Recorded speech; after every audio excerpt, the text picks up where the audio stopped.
everyone! Misty at the Book Rat is having another book chat, and this time around it's books that we think are underappreciated or underknown. And I had to join in this week because I always love drawing people's attention to books that they might otherwise not know about. So to start off with, Little Sister by Kara Dalkey. If you like historical Japan, if you like myths and legends, or if you like coming-of-age stories and a bit of good humor as well, you should check out this book. It is short, so it won't take long to read, and it's a really wonderful story. Second up is The Arcadians by Lloyd Alexander. This one, Lloyd Alexander is best known for his Prydain Chronicles, but I also really enjoyed The Arcadians. As you can see, my copy's been a little bit battered because I have read it numerous times.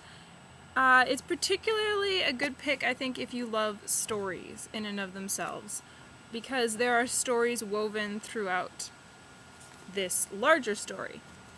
There's a huge cast of characters in here, lots of laughs, and a great story too, so it's really enjoyable. If you're more into fairies, you might want to check out Windleaf by Josepha Sherman, or her other book, Child of Fairy, Child of Earth, which I have been trying to get for a long time now. And I think it's basically out of print and impossible to get, so you might have trouble with that one. I think this one might be the same, I don't know. I know like practically nobody has probably heard of this one, so figured I'd throw it out there. Next one is Sanditon.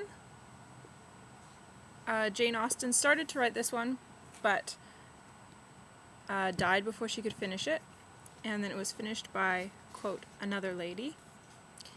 And it's a pretty good continuation of what Austen started. You can't really tell where the two writers come together, so I won't tell you. And like Austen's typical works, the characters are really where the story's at, and the romance is really sweet. So if you've read most of Austen's other works, you might want to check this one out. For those who like contemporary, Define Normal by Julie Ann Peters.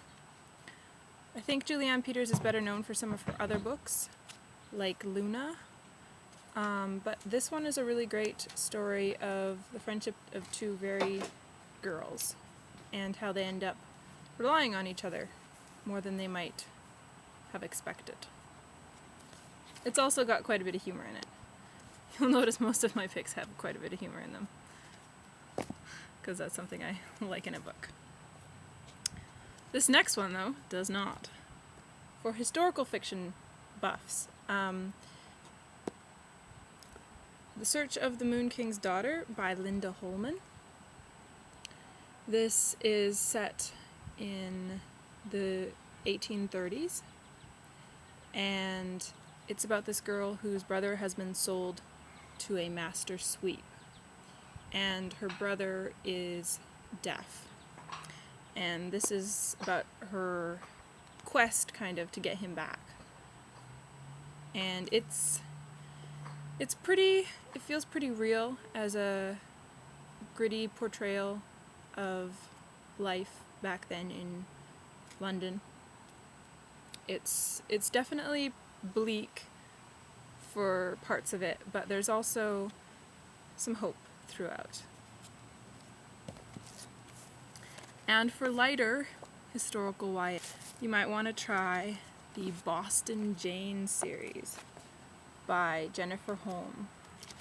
The first is Boston Jane: An Adventure, and Jane goes to the wilds of the Pacific Northwest, and she thinks she's going there to wed this guy that she's had a crush on forever.